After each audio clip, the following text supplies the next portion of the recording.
esclarecer com seus clientes externos e internos o que é esperado de você e do seu trabalho?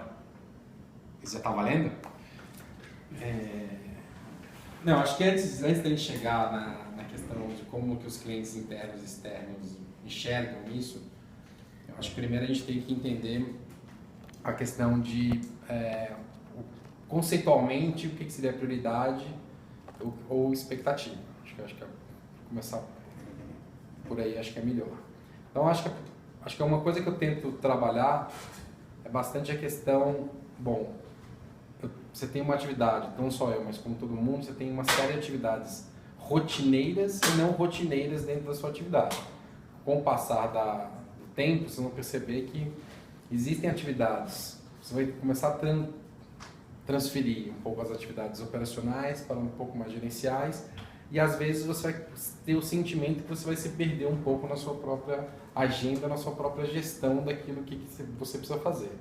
É muito mais fácil quando você está falando de gerenciamento de tempo, quando você tem uma atividade rotineira.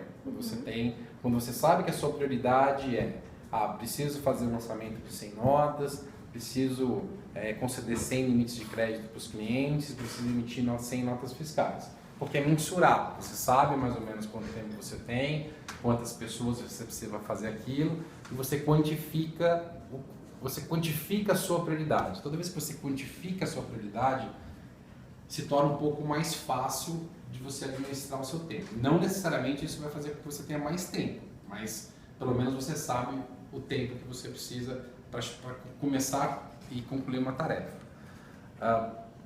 Agora, quando você passa um pouco, acho que onde é que vocês estão chegando na questão da gestão, na questão de gerenciar pessoas, uma equipe um pouco maior, você começa a encavalar uma série de outras prioridades, né? Então, por exemplo, vem uma demanda de última hora, vem um conflito pessoal, vem um projeto novo, vem um treinamento do RH, vem uma reunião externa, e aí você tem que falar, poxa, e agora, o que eu tenho que fazer primeiro? Eu acho que a primeira coisa que você tem que olhar para você chegar à conclusão daquilo que é uma prioridade, primeiro é claro, aquilo que efetivamente é relevante para a companhia, para a organização, mais do que às vezes o seu próprio tempo ou a sua própria área. Então, se você chegar a uma situação de conflito de tempo, de priorização entre uma atividade que você precisa fazer, mas ela pode esperar um pouco, versus uma outra atividade que ela tem uma urgência, uma relevância, e eu acho que a gente fala pouco em relevância na Adidas e a gente precisa olhar mais um pouco a relevância, seria um critério que eu tendo a usar, né? Então, por exemplo, aquilo que é mais importante hoje, aquilo que é relevante para o negócio e é maior do que eu, maior do que a área, maior do que as pessoas que estão na minha área. É aquele que é mais importante para a organização. Como é que você chega a essa conclusão? Se perguntando qual que é o resultado e qual que é a consequência dessa sua ação, né? Então, acho que talvez duas palavras-chave aí é basicamente relevância, acho que é a primeira delas, e business, o que é importante para o negócio. É assim que eu tento priorizar questão de agenda, questão de tempo, questão de funções, questão do meu próprio tempo, como eu já falei. Quando a gente fala disso, acho que é mais ou menos isso? Acho que vai entrar mais ou menos o que você vai falar agora, Pedro, mas eu entendi você falando muito de processos, né? Então, na verdade, eu queria entender um pouco melhor quando a gente fala de prioridade de pessoas mesmo, que acho que vai entrar nesse ponto de expectativa, porque você precisa gerenciar no meio daquelas pessoas, quem são as prioridades e trabalhar em cima das expectativas de cada um. Eu acho que aqui é perfeito, acho que de fato quando você está numa posição que eu estou e vocês já estão começando a sentir um pouco isso, entrar um pouco nisso, eu não arrisco dizer que 60% ou mais do meu tempo é dedicado a pessoas. E aí pode ser desde um conflito, que a gente vai falar um pouco mais à frente de uma situação profissional, até um problema pessoal, que acontece também, e também na orientação daquilo que você espera que aquela pessoa exerça daquela determinada função, né? Então, você acha que você tem que tentar ser muito claro ou tentar ser muito objetivo no sentido daquilo de como você quer que aquela pessoa haja ou trabalhe em determinada situação. Quando eu acho que a gente precisa, eu acho que eu tenho um perfil de falar bastante, de escutar muito, eu falo muito, falo igual uma tia velha, mas eu acho que escutar é super importante. Você primeiro dá espaço para as pessoas, para pegar o feedback dos dois lados, né? Tanto positivo quanto negativo, o que você... no fundo é assim, uma pergunta livre, né? Você sentar com as pessoas e perguntar efetivamente como que elas estão, se está tudo bem, se ela tem alguma ideia, se ela tem alguma expectativa diferente, se a atividade dela está clara. Eu acho que a gente faz pouco isso na empresa.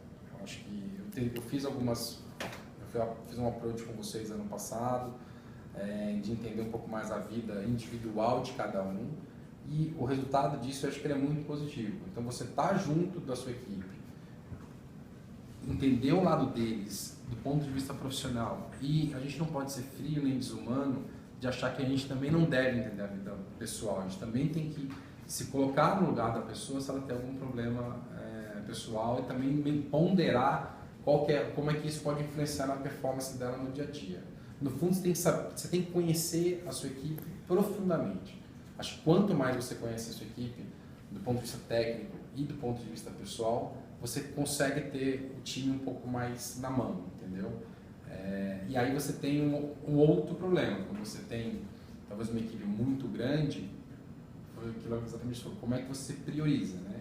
Quem precisa talvez de mais atenção, daqueles que precisam talvez de menos atenção. Eu acho que aí, acho que a primeira palavra que não é para isso, qualquer coisa que eu coloco, assim, a primeira coisa que a gente tem que saber no cercar é confiança. Quem são as pessoas que você efetivamente confia? E aí essa confiança, ela tem vários estágios, né? Pode ser uma confiança do tipo, eu confio naquela pessoa cegamente porque eu sei que aquela pessoa não vai fazer nenhum mal à empresa, não vai fazer nenhum mal a mim mesmo, não vai fazer nenhum mal à equipe, ela vai pensar sempre no bem da empresa. Agora, tem a confiança técnica. Será que aquela pessoa de fato é mais capacitada tecnicamente para fazer aquilo? Então, quando você cerca a primeira, eu confio naquela pessoa, ou seja, você pode delegar, você pode deixar funções, ela sabe gerenciar pessoas, ela sabe identificar isso. E você consegue casar também com a pessoa que ela tem o conhecimento técnico e tal, você consegue ter uma confiança completa no universo da confiança. E daí você vai, eu acho que da mesma forma é onde você talvez teria que dedicar mais atenção. Então, por exemplo, não quero dizer aqui que eu dedico mais tempo a pessoas que eu não confio, mas se você vê, por exemplo, tecnicamente aquela pessoa tem alguma dificuldade, você vai talvez suportar aquilo lá. Tecnicamente aquela pessoa tem dificuldade de gerenciamento de conflitos, então você vai dar mais atenção para aquela pessoa porque ela precisa talvez de uma gestão, de uma orientação diferente do que outras que conseguem andar um pouco mais sozinhos, né? Eu acho que você precisa chegar num equilíbrio entre, de novo, olhando lá de trás, a gente falou de relevância e de priorização. O que é relevante, o que é mais importante nesse momento, e depois disso, aonde você precisa de fato dedicar a sua energia e o seu tempo para que uma situação que às vezes ela começa pequena não se transforme num elefante. Eu acho que isso que você precisa saber enxergar. Então, é natural que a gente dedique mais o nosso tempo nessas áreas ou nesse grupo de pessoas que, por algum motivo, que pode ser o técnico, pode ser o pessoal, a questão de conflitos, às vezes a questão da relevância. Às vezes a gente tem um assunto extremamente banal, mas que a relevância é gigantesca. Então, a gente tem agora um acordo para fazer com um fornecedor nosso que, do ponto de vista técnico, ele é muito simples, mas que envolve valores relevantíssimos. Então, poxa, eu tenho que olhar o meu tempo e colocar meus esforços, e mesmo sabendo que o tecnês as pessoas poderiam fazer por si só, mas eu preciso olhar um pouco mais aquilo com mais cuidado. Eu acho que o mais difícil aí é quando você chega, às vezes, a gente é muito reativo, né? Então a gente às vezes acaba atacando muito o problema ao invés da solução. Infelizmente a gente não tem um processo muito claro das coisas, a gente não tem um sistema que ajude. Então, eu acho que a gente gasta muito tempo em resolvendo o problema que às vezes nem foi gerado dentro da sua área ou dentro da própria empresa, ele foi gerado por uma situação externa. Então, na minha função, eu acho que eu gasto muito mais tempo hoje com pessoas e gerenciando problemas ou situações que foram causadas por uma exceção dentro do nosso processo. Dificilmente a gente perde tempo discutindo faturamento para paquetar, ou entrada de uma nota no SGI, ou um crédito para o cliente. Isso faz parte da nossa rotina. O que estraga? Quando alguém inventa uma coisa diferente de um processo, quando tem uma nota diferenciada, quando a gente tem situação de clientes que têm de crédito, estão pedindo imposto de interrogação. A gente gasta o nosso tempo na exceção. E aí você tem que falar, tá bom, dessas exceções, o que é mais relevante, crítico, e qual equipe precisa de mais sua dedicação para resolver aquele problema. Eu acho que com isso é mais ou menos como eu tento. Eu acho que não tem uma fórmula matemática, não tem. Cada um vai ser de um jeito, cada um vai dirigir sua prioridade. Agora, eu acho que se você for mecânico, diferentemente de quando você era mais operacional, eu acho que você tende a errar, porque, vamos supor, a minha prioridade vai ser pela ordem de e-mails que eu recebi. Esquece, isso não vai dar certo. Minha prioridade vai ser quem veio falar comigo primeiro no dia, ou vai ser quem tem a patente mais alta e veio falar comigo. Não é assim que funciona. Às vezes um problema que o Fernando me pediu para resolver, ele não vai ter a prioridade do problema que vocês me pediram, porque a relevância, a necessidade, a urgência daquele problema, ela é maior para aquele caso. O Fernando eventualmente possa esperar um pouco. Não tem, e você saber fazer isso, é claro, tem a questão da experiência, etc., mas tentem sempre olhar o todo. Quanto mais vocês conseguirem ter a visão do todo, melhor. Às vezes a gente fica se batendo num problema, que às vezes a solução é simplesmente olhar aquele problema de uma outra forma. Ou, poxa, será que a gente precisa sofrer tanto assim por causa disso? Isso está agregando valor para o negócio? Isso tem um benefício para o negócio? Ou isso tem um risco para o negócio? Se eventualmente não tem um benefício e não tem um risco, ele deixou de ser prioridade. Deixou de ser prioridade. Então você vai colocar uma coisa que está mais crítica na frente. Claro que você não vai abandonar, mas talvez esse assunto é um assunto que você pode delegar. É um assunto que você até fala, olha, esse aqui é um problema, você sabe que a criticidade dele é baixa, você sabe que o risco dele é moderado e o benefício para a empresa é mediano. Poxa, aproveita para desenvolver alguém, chama aqui, falando de tal, vem aqui, tem esse assunto aqui, você tem autonomia para ir lá resolver, etc. Estou aqui para tirar alguma dúvida se precisar e vamos em frente, porque você tem outras coisas um pouco maiores para resolver. Você entende então que, independente da hierarquia de onde vem a tarefa para você, por exemplo, uma coisa é o Fernando chegar e pedir alguma coisa para você, outra coisa é a área de venda chegar e conversar com você. Você pondera então o que é mais importante para a companhia e não o que o Fernando, por exemplo, chega para você. Exatamente, você tem que ponderar o que é mais relevante para a empresa como um todo. Ele pode ter uma urgência naquele momento, mas se eu tiver, por exemplo, preciso ir na Centauro fazer uma reunião porque a gente precisa negociar eventualmente trade terms com eles. Naquele momento, talvez aquilo é mais importante e a necessidade do Fernando ou de qualquer outra área tem que esperar um pouco, porque você já eventualmente até se planejou um pouco, tem alguma organização por trás, alguma reunião que foi feita, um material, uma apresentação que foi preparada. Eu acho que quando eu falo brasileiro, acho que a cultura da Adidas era um pouco assim.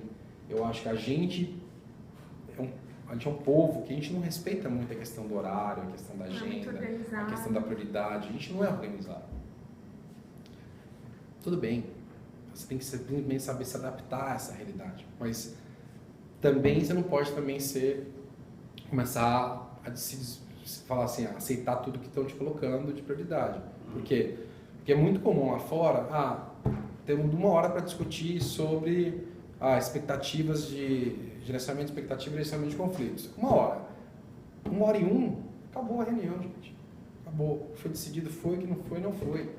A gente é pouco objetivo. E é natural da gente isso, da Adidas, do brasileiro, etc.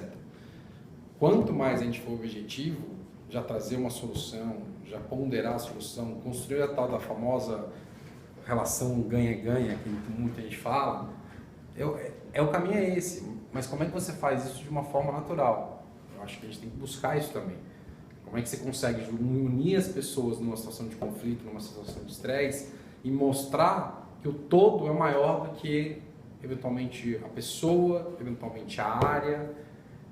Eu tento lutar muito contra isso dentro. Acho que indiretamente vocês acabam percebendo as próprias iniciativas do New Way of Working, o discurso que eu faço sempre é falar a gente é um time só, de não ter muita preocupação quem da área A, B ou C, do custo, cair no centro de custo A ou B ou C. Eu acho que eu até gostaria que fosse mais unificado, mas é uma cultura que você está mexendo. Né? E se a gente consegue falar, hoje a gente está falando de uma unidade que é finanças, que a gente já está começando a ser mais junto, mas na hora que se a gente conseguir expandir esse conceito para a empresa inteira, melhor ainda. Porque ainda, por mais que eu acho que a gente melhora a cada mês ou a cada momento, ainda existe aquela coisa do silo, da célula, da unidade, né? Eu sou de marketing, eu sou de vendas, eu sou de finanças. Existe essa proteção. Ela é natural, essa proteção. Essas pessoas que estão mais próximas a você, é onde está o seu custo, é onde está a sua despesa, é onde está o seu budget, é onde você vai ser cobrado. Mas se a gente conseguisse, de alguma forma, equilibrar tudo isso de uma forma ter uma unidade maior como um time, como empresa, eu acho que todo mundo iria ganhar muito. A gente não consegue mudar radicalmente algumas coisas, mas se a gente começasse a ter talvez uma única meta, uma única cobrança e uma única coisa, olhando do ponto de vista de empresa, eu acho que seria muito, muito positivo. A gente conseguiria dar passos juntos e não dar passos separados, que ainda assim a gente continua fazendo. Não sei se eu respondi, mas fala, né? O que mais? Pode ir para a próxima, gente? Se você tiver dúvida, não entendeu, pergunta. Acho que foi muito, em resumo, o que ele falou aqui. Você fala bastante, né, Pedro? Ele respondeu 5 perguntas já, né? Não, mas eu estou imaginando onde vocês querem chegar. O que foi essa transição para você, quando você deixou de ser mais técnico para virar mais gerencial? Você conseguiu se organizar ou você levou um tempo para se adaptar, para confiar nas pessoas? Eu acho que assim, eu tive um pouco a felicidade de ter um pouco uma escola antes da Adidas, na questão quando você está numa empresa de auditoria, você ter milhões de equipes e milhões de chefes é uma coisa que ajuda muito. Nesse uma bagagem. Sentido. Então, se eu pegar em média meus últimos anos de KPMG, eu trabalhava com 15 a 20 sócios diferentes, ou seja, eram 15, 20 avaliações distintas, eram 15, 20 projetos distintos, e na sua grande maioria as equipes eram totalmente diferentes, equipes em média de 4 a 8 pessoas. Então, ou seja, se você somasse individualmente, eram muitas pessoas, então você tinha uma exposição 360 graus muito forte. E aí, de novo, numa situação que o gerenciamento de conflitos ficava mais complicado ainda, porque você imagina você ter 10 deadlines no mesmo dia de um relatório. O que é prioridade? Não tem prioridade, todos são prioridades. Então você tem que voltar no tempo, né? Tem que falar assim, não, para eu poder entregar esses 10 nessa data, eu não posso entregar os 10 nessa data, tem que pegar 2 antes, tem que entregar 3 antes, e vamos ser sinceros, era factível você ter um volume de clientes, um volume de trabalho às vezes? Não. Então, eu sei que vai ter o risco aqui que 20% disso vai atrasar. Vai atrasar. Mas você gerenciava essa expectativa com as pessoas que solicitaram? Não, e aí você fala assim, não tá, então, olha pessoal, esses aqui a gente consegue trazer para frente, esse aqui eu consigo postergar. Com um tempo antes, você fala, ó, o trabalho tal vai atrasar. E eu acho que a gente tem que fazer isso também. Você tem toda a autonomia, liberdade, de novo, colocando num hall de prioridades, cheguei a falar assim, olha, o que eu consigo fazer com o time que eu tenho, com o tempo que eu tenho, é isso daqui. Isso daqui eu vou deixar para frente. Ah, mas isso aqui vai atrapalhar o meu KPI, vai atrapalhar o meu problema. Vamos discutir porque não vai impactar no fechamento do mês, não vai impactar eventualmente na carteira de clientes, não vai impactar, por exemplo, em relação à entrega de uma obrigação acessória. Vai simplesmente a área de negócio vai atrasar uma demanda em 2, 3 dias. Ela consegue absorver isso? Talvez sim. Será que a gente negociou isso daí? Talvez falar lá atrás, olha, aquilo que você está me pedindo para daqui a 10 dias não vai dar. Eu consigo te entregar em 14. Você acha que quanto mais claro o objetivo você for, melhor você gerencia? Por isso que eu acho que a visão do todo é muito importante. Se você não conhece muito o seu processo, a sua atividade, você vai ter dificuldade em fazer isso. Mas, por exemplo, a gente está discutindo aqui, hoje eu mandei 2 e-mails sobre a minha agenda, não, a minha agenda é o tema, mas sobre o conflito de agenda de janeiro, fevereiro. Por quê? Porque a gente já tem mais ou menos uma ideia de uma data que vai ocorrer, vem um outro evento que uma série de pessoas estão envolvidas, e assim, imediatamente, eu parei o que eu estava fazendo, era um e-mail de 10 minutos, fui lá, escrevi um e-mail e falei, gente, olha, isso aqui a gente tem um conflito que a gente precisa resolver. Não resolveu o problema, mas já coloquei o gato no telhado. Entendeu? Eu acho que a antecipação sempre é bem-vinda, ela é muito bem-vinda, se você conseguir se antecipar. Mas voltando à questão daquilo, de como foi a transição, eu acho que, também, claro, tive a minha fase que eu simplesmente executava, operacionalizava, tal. Na Adidas eu não tive muito isso, mas na outra empresa sim. Eu acho que eu não senti tanta dificuldade, porque eu acho que eu sou muito mais organizado nessa questão de sentar com as pessoas, discutir, orientar, desenhar um processo, propor uma mudança, etc., do que numa organização do dia a dia. Eu não me considero uma pessoa organizada para falar, eu preciso lançar 100 notas, eu preciso liberar 100... Eu não sou muito bom nesse tipo de organização. E admito isso, mas eu acho que na hora que eu sou uma pessoa muito dinâmica, estou sempre correndo, se eu tivesse uma função ou uma tarefa que tivesse sentado no meu computador e ficar 10 horas fazendo alguma coisa, não é aquilo que me agrada. E quando eu tinha essa função, tanto é que me encheu o saco rápido de ficar dentro da auditoria.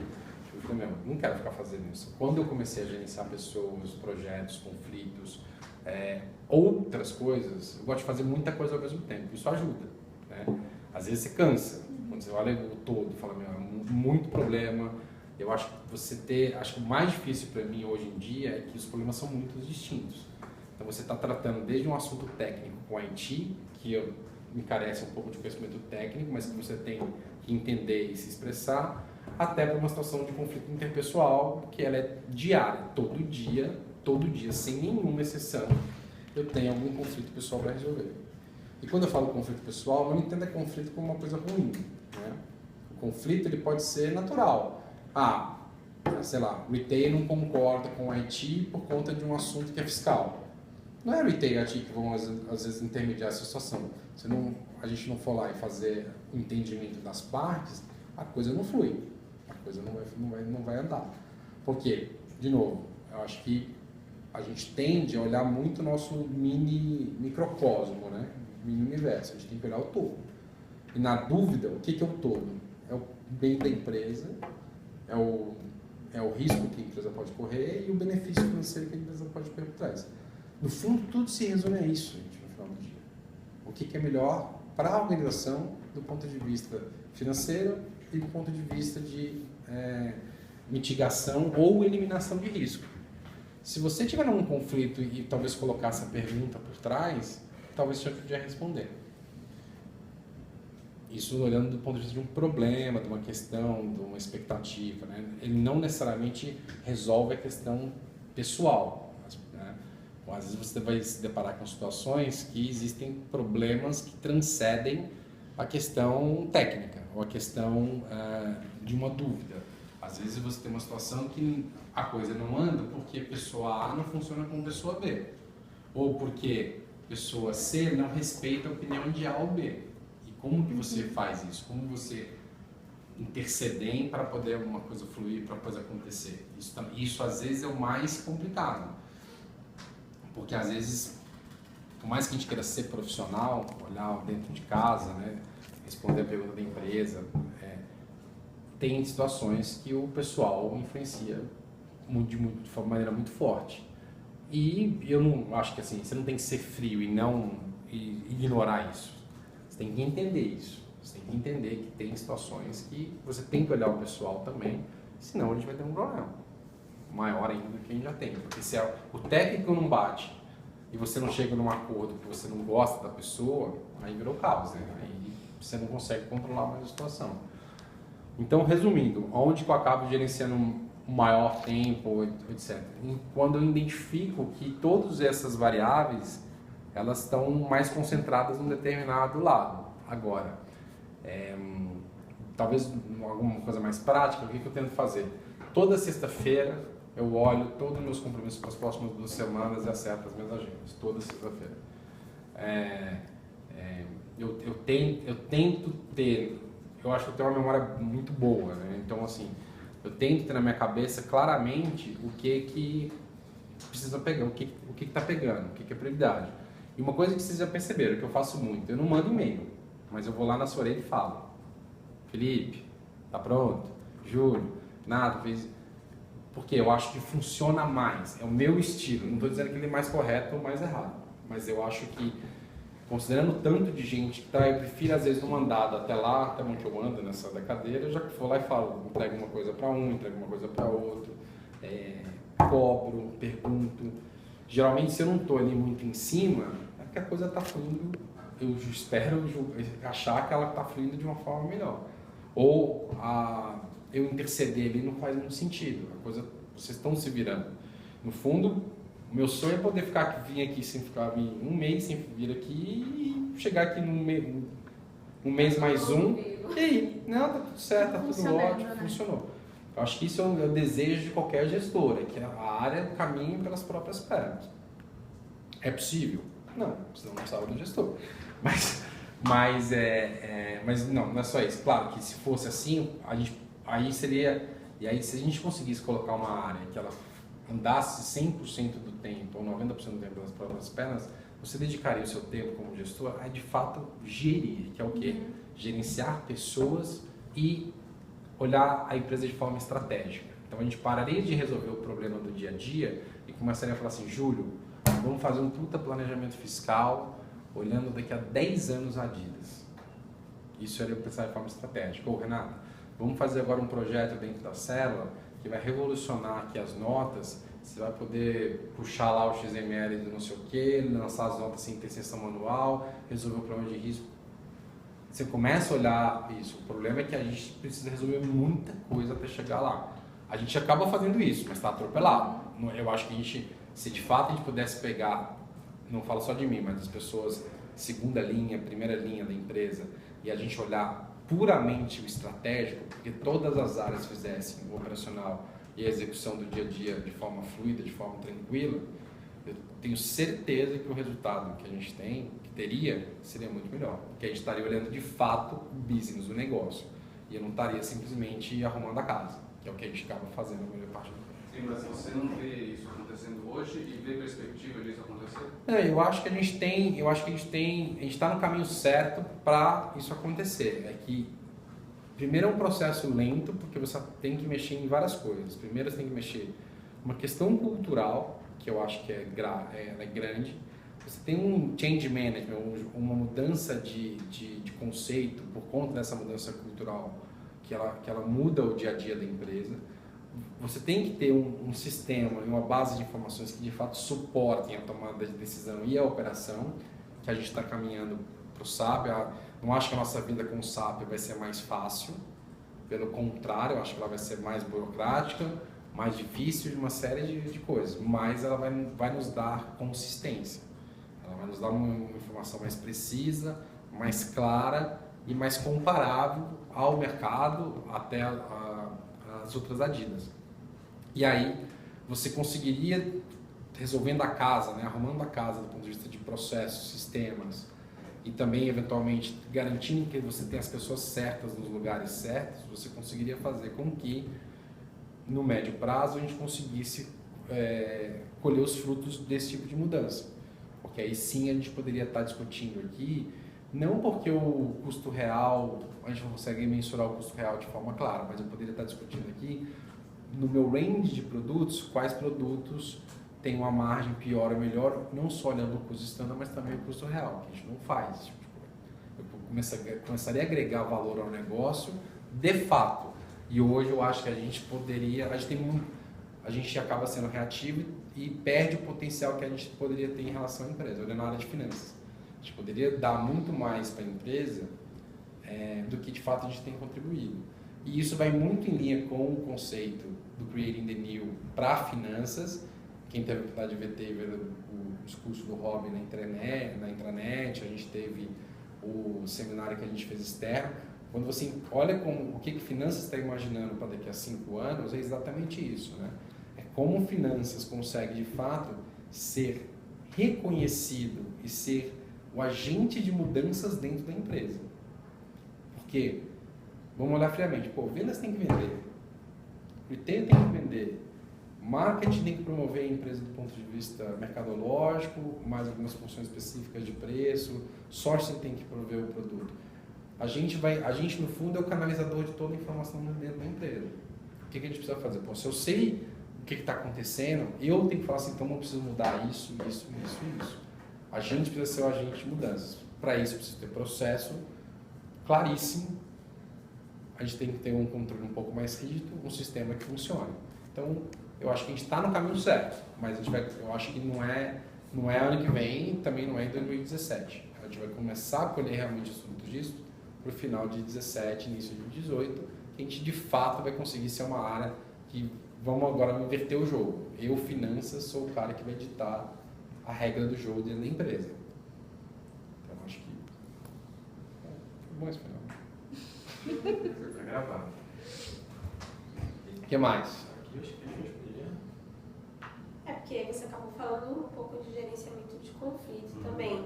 Só queria entender, a partir de um exemplo, né, como que você lida realmente com conflitos, né?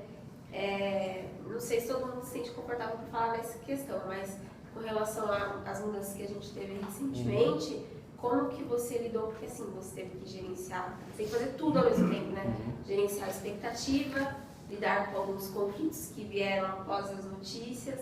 Então, como que você trabalhou com isso? Você se preparou para falar com cada um? Você não falou com todo mundo, você falou com pessoas chaves.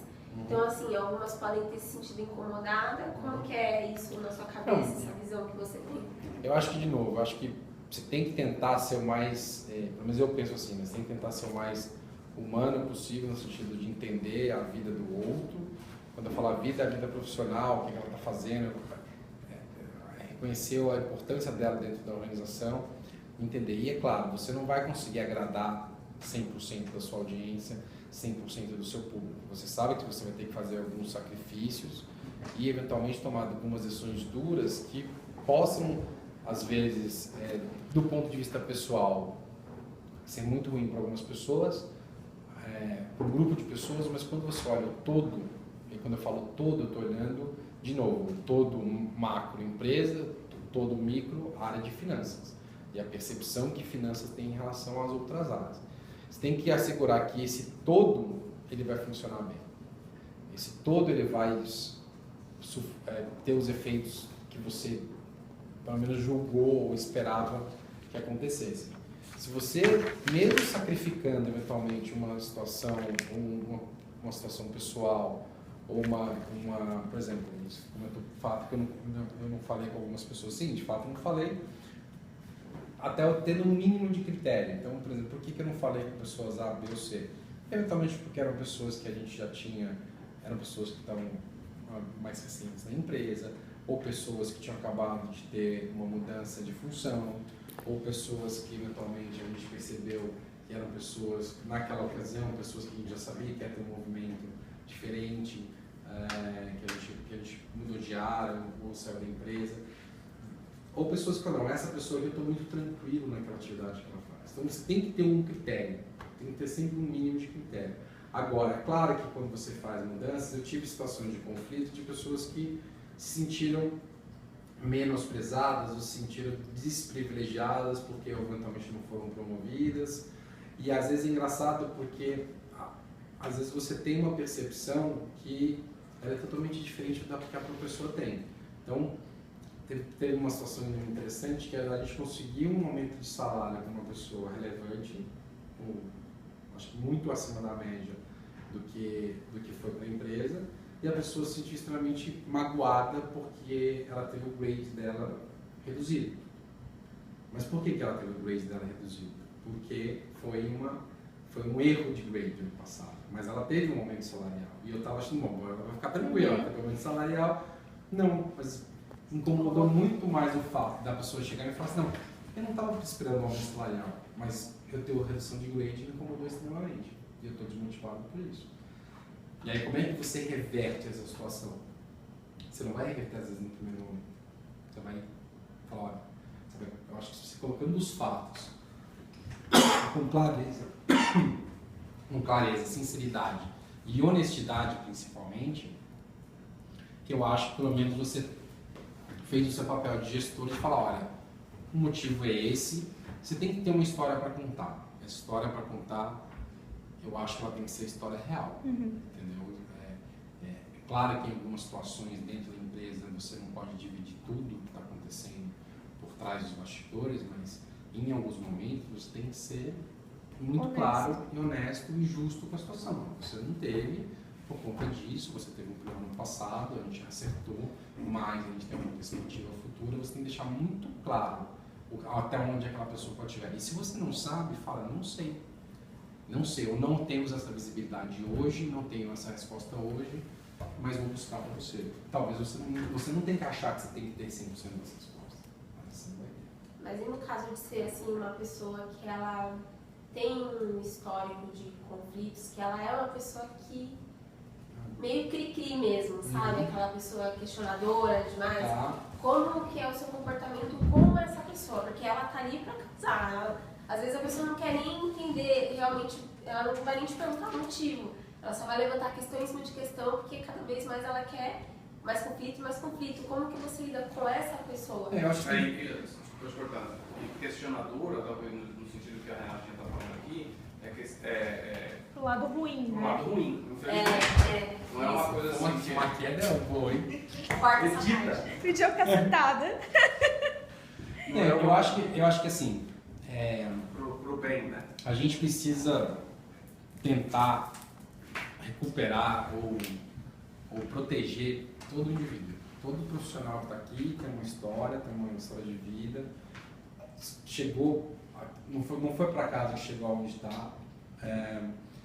E a gente precisa identificar o porquê que aquela pessoa está agindo daquela forma. Né? E às vezes a pergunta, por isso que às vezes você querer entender um pouco mais a situação da pessoa, do ponto de vista pessoal, é importante. Às vezes você tem um problema pessoal que sim está contaminando o trabalho. Eu tenho esse papel como gestor de me preocupar com a vida pessoal das pessoas? Não teria essa preocupação, mas eu acho que te ajuda a ter algumas respostas. E uma coisa que eu falo sempre, abandonar a pessoa, sei lá, não tá de saco cheio, não querer mais escutar, ou delegar, ou falar, olha, esquece, é muito fácil. O difícil é você tentar corrigir o problema. O difícil é você tentar chegar e falar assim, não, você entende que a sua postura contamina o seu comportamento em relação às outras áreas, você entende que você acaba não sendo reconhecido porque você tem um estilo, uma postura e uma performance que, por mais que você entenda muito bem de um determinado assunto, você sabe qual a consequência que toda vez que se levanta um problema ou questiona incessantemente ou que fica sempre criando caso, isso vai minando a sua credibilidade como profissional. Não do ponto de vista técnico, mas do ponto de vista de relação interpessoal, de relação dentro da própria estrutura, né? E como é que você busca elementos para resolver isso? E aí você tem que, de fato, pensar muito fora da caixa, né? Do tipo, será que essa pessoa não precisa de uma ajuda profissional no sentido de, poxa, será que não tem que ter um trabalho, talvez um treinamento que o RH proporcione? Ou um acompanhamento de uma pessoa totalmente distinta, de fora de finanças, que não está dentro do problema, e fale, poxa, o conceito do coaching, mas de uma forma realmente eficaz, entendeu? Poxa, uma pessoa que você possa contar um problema e ela de forma fria fala, poxa, mas espera aí, isso não está, de fato, tem alguma coisa estranha. Agora, tudo isso é um trabalho que você precisa fazer de novo, né? É um trabalho que às vezes ele tem um resultado rápido, você consegue com um puxão de orelha ou com uma conversa um pouco mais séria, você consegue resolver um problema. De novo, acho que com sinceridade, colocando os fatos, colocando os porquês das coisas. Só que às vezes não. Às vezes é um processo que demora muito tempo. Um processo que demora... e você como gestor fica às vezes até numa sinuca ou numa situação conceitual entre, poxa, como é que você sabe que o fim chegou, né? Como é que você sabe que o momento de investir naquela pessoa ou numa situação complicada chegou? E eu acho que esse é um conflito que você vai saber só caso a caso, à medida que sua vida profissional evolua, e às vezes uma percepção de uma situação hoje, ela daqui a 5 anos ela vai ser totalmente diferente, daqui a 10 mais ainda. Porque o momento ele é muito complicado, né? O momento você tem que falar, poxa, primeiro, você fez o seu melhor em tentar melhorar ou desenvolver aquela pessoa? Não sei. Você conseguiu fazer com que aquela pessoa enxergasse qual que é o real problema dela? Ela sabe, ela reconhece isso? Porque às vezes a pessoa não reconhece, é muito mais difícil. Então, assim, eu acho que eu tendo a dizer que, assim, não desistam de ninguém, nunca. Né? Mas sabem estabelecer um limite, sabem estabelecer até onde você pode caminhar com aquilo lá, com aquela situação. Eu acho que vão ter esses momentos que você sempre vai ter que ponderar o que é o técnico, o que é o comportamental, qual a percepção dos pares, dos subordinados, dos superiores. Você tem que tentar ter uma visão ampla, né? Porque às vezes a sua própria visão ela pode estar contaminada por um fato que foi feito e você não gostou, ou pela situação mais recente. É muito comum quando você tem muita gente, você lembra da situação mais recente. Então, se você fez 10 coisas boas e a última que você fez foi uma bobeira, você vai... Porque você não consegue, você não guarda tudo, né? Então, você tem que ter cuidado com essa armadilha também, para você não ser injusto, né? E assim, é claro que eu acho que a gente tem que olhar sempre aquela pessoa como ser humano, como indivíduo, mas de novo, num momento de conflito entre a situação da pessoa e a empresa, a gente tem que ser profissional e olhar o lado da empresa. Assim como a empresa numa situação mais complicada, ela vai ser profissional. Ela vai olhar o pessoal sim, dependendo do gestor que está olhando. Mas no final do dia, a gente não pode ser leviano, a gente não pode ser moleque e, no fundo, todos nós somos parte do corpo que é uma empresa. E a empresa está olhando a rentabilidade, ela está olhando o número, ela está olhando o processo, ela está olhando assim, no fundo, uma vez me falaram isso que às vezes dói um pouco, mas é verdade. Todo mundo é substituível. Todo mundo. Entendeu? E a gente tem que estar preparado para isso. A gente tem que estar preparado, por isso que a gente tem que se capacitar e capacitar os outros. Porque a gente tem que olhar a empresa que a gente trabalha hoje, mas você tem que olhar para dentro de você e falar assim, poxa, eu sei fazer o que eu faço na empresa, mas eu também sei me portar bem numa situação de conflito, eu sei saber desenvolver alguém, eu sei saber olhar isso, porque vai servir para você hoje, aqui, amanhã no outro lugar, no futuro, no seu próprio negócio, sei lá. Mas é isso que você leva, é isso que você faz com que, de fato, você se torne um bom gestor e, além de se tornar um bom gestor, você tem que saber se sentir um pouco, você tem que se reconhecer e saber até onde você pode ir com essas coisas. Não é fácil, eu acho que nem todo mundo, eu acho que tem, como é que fala, o sangue frio ou a capacidade de gerenciar essas coisas, milhões de assuntos, milhões de problemas de milhões de pessoas. Tem pessoas que preferem ficar lá às 10 horas atrás do computador fazendo uma única atividade e tentem saber aonde você se encaixa. Porque mesmo como gestor, você pode ser gestor de uma atividade mais operacional ou gestor de uma atividade que ela não demande tanto da parte estratégica. Você precisa de pessoas assim também. E tentem se reconhecer aonde vocês querem chegar. Isso eu acho que é uma pergunta que cada um tem que fazer e tentar chegar à conclusão. Se você tem essa resposta, é muito mais fácil saber o dia de amanhã. Ajudou? É isso. Não. Não sei se mais alguém quer perguntar alguma coisa. Vocês vão editar isso aí, fazer um... Ah, não, aquela parte